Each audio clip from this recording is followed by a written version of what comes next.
अस्सलाम वालेकुम, स्वागत है आपका इस यूट्यूब चैनल जेके स्टडी मटेरियल में। जेके बोस के जितने भी प्राइवेट स्टूडेंट्स हैं, जैसा कि 11th 12th क्लास के स्टूडेंट्स ने रिसेंटली प्राइवेट एग्जाम दिया है। अब यहाँ पर एग्जाम कंप्लीट हो चुका है, बच्चे वेट कर रहे हैं कि रिजल्ट कब होगा, क्योंकि बहुत से ऐसे बच्चे हैं जिन्होंने अब यहाँ पर रेगुलर नेक्स्ट क्लास के एग्जाम फॉर्म भी फिल किए, उनको एग्जाम भी देना है। इसलिए जब तक रिजल्ट क्लियर नहीं होगा वो टेंशन में रहेंगे और एग्जाम की यहाँ पर तैयारी नहीं कर पाएंगे। तो इसी को लेकर ऑफिशियल से मेरी बात हुई। और सेकंडली, जो भी हमारे 12th प्राइवेट स्टूडेंट्स थे उनका रिजल्ट डिक्लेयर हुआ था। जो बच्चे अपने रिजल्ट के साथ सेटिस्फाई नहीं थे तो उनके लिए रीचेकिंग और जेरॉक्स के लिए भी नोटिफिकेशन आ चुकी है। तो ये सब चीजें हम यहाँ डिस्कस करेंगे। इस वीडियो को इन तक देखना और अपने बाकी फ्रेंड्स तक भी शेयर कर देना। जैसा कि जितने भी स्टूडेंट्स ने 10th और 11th क्लास का प्राइवेट एग्जाम दिया है, 25 या 26 सितंबर तक एग्जाम यहाँ पर कंप्लीट हो चुके हैं।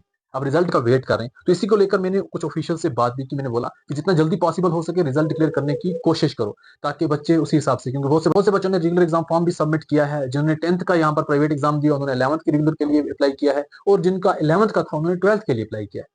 तो क्योंकि आप सब जानते हैं जब तक रिजल्ट क्लियर नहीं होता कहाँ सेटिस्फेक्शन मिलती है, कहाँ स्टडी हो पाती है। तो उसको लेकर जेके बोस के ऑफिशियल ने ये चीज बोली कि जब यहाँ पर फ्लड लाइक सिचुएशन थी 8 सितंबर से पहले, तो वो जो भी यहाँ पर हमारे पेपर हुए थे, एक दो जो भी हुए थे, उनकी मार्किंग हमने उसी टाइम कंप्लीट कर दी थी। एंड उसके 8 सितंबर के बाद जो भी यहाँ पर एग्जाम हुए, क्योंकि आपकी डेट दोबारा से चेंज हुई थी, तो उनके भी यहाँ पर हमने कंटिन्यू ही रखे। ऐसा नहीं है कि जब एग्जाम कंप्लीट होगा फिर हम मार्किंग करना स्टार्ट करेंगे। हमने उसी हिसाब से उसको कंटिन्यू रखने की कोशिश की है, ताकि जितना जल्दी हो सके रिजल्ट डिक्लेयर कर सके। और ये चीज बोली साथ में कि अभी हम बता नहीं सकते कब तक रिजल्ट डिक्लेयर करेंगे, बट जितना जल्दी पॉसिबल हो सके पूरी कोशिश करेंगे रिजल्ट डिक्लेयर करने की। तो इसमें मेन चीज यह आ जाती है, जैसे कि सब बच्चे बोलते हैं जब लास्ट पेपर होता है उसके लगभग 40-50 दिन के बाद रिजल्ट डिक्लेयर होता है, बट यहाँ पर मेन चीज ये आ जाती है कि ऑलरेडी आपकी मार्किंग पहले से ही स्टार्ट है। तो इसलिए आप ये मत सोचो कि 40 से ज्यादा दिन लग जाएंगे, तो जल्दी यहाँ पर चांसेस हैं रिजल्ट डिक्लेयर होने के। जैसा कि जिन स्टूडेंट्स का यहाँ पर पेपर अच्छा हुआ है 10th के प्राइवेट का या 11th के प्राइवेट का, और वो एलिजिबल है एग्जाम अपना यहाँ पर दे सकते हैं, एग्जाम फॉर्म सबमिट कर सकते हैं, तो अभी भी यहाँ पर आपको टाइम है 29 सितंबर का।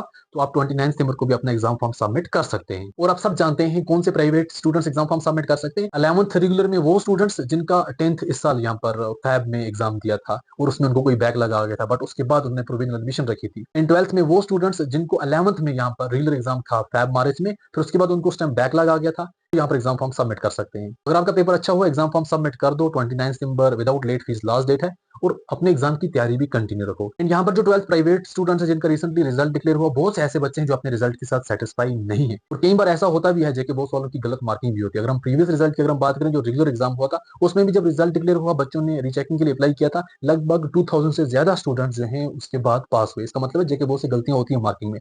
अब यहाँ पर अगर आप अपने रिजल्ट के साथ सेटिस्फाई नहीं है, इसका मतलब यही है कि जेके बोर्ड से कुछ गलती हुई है। तो आप यहाँ पर सबसे पहले जेरॉक्स के लिए अप्लाई कर सकते हैं। 30 सितंबर से 9 अक्टूबर तक इसकी डेट है। पर सब्जेक्ट की फीस 285 रुपीज है। तो आप अप्लाई करोगे उसके बाद नोटिफिकेशन आती है, आपका रोल नंबर आता है, उस हिसाब से आपने जाना है, अपनी आंसर शीट का जेरॉक्स कलेक्ट करना है। जब आप अपनी आंसर शीट का फोटो स्टेट कॉपी कलेक्ट करोगे आप खुद चेक करोगे। अगर आपको लगा यहाँ पर मार्किंग में जेके बोर्ड की गलती है तो आप रीचेकिंग के लिए अप्लाई करें। अगर आपको लगा नहीं जी हमारी गलती है, मार्किंग ठीक दी है, तो फिर आपने बैठ जाना है। अगर आपको लगा कि जेके बोस वालों की गलती है तो आपने फिर रीचेकिंग रियोलेशन के लिए अप्लाई करना है, जिसकी डेट यहाँ पर 30 सितंबर से 14 अक्टूबर तक है। और इसकी फीस जो है वो पर सब्जेक्ट की 550 रुपीज है। जैसा मैंने आपको बोला कि यहाँ पर जेके बोस से गलती होती है, यहाँ पर जैसा कि प्रीवियस रेगुलर एग्जाम में लगभग 2000 से ज्यादा स्टूडेंट पास हुए रीचेकिंग में, तो यहाँ पर जेके बोस का भी एक नया रूल होना चाहिए इस चीज को यहाँ पर, क्योंकि गलती भी जेके बोस की और पैसा भी यहाँ पर स्टूडेंट ने। ऐसा क्यों? जो यहाँ पर बच्चे रीचेकिंग में पास हो जाते हैं तो उनको कोई कंपनसेशन मिलनी चाहिए, क्योंकि जब उनका मेन रिजल्ट डिक्लेयर होता है तब तो सबके सामने उनको फेल यहाँ पर बोला जाता है ना। सब लोग तो उनको फेल बोलते हैं। जब यहाँ पर रीचेकिंग में पास होते हैं कई बार बहुत से लोग बोलते हैं शायद पैसे देके पास हुआ है। तो इसलिए इस चीज का कंपनसेशन होना चाहिए, क्योंकि जेके बोस की अगर गलती है तो इसको थोड़ा ठीक करना चाहिए।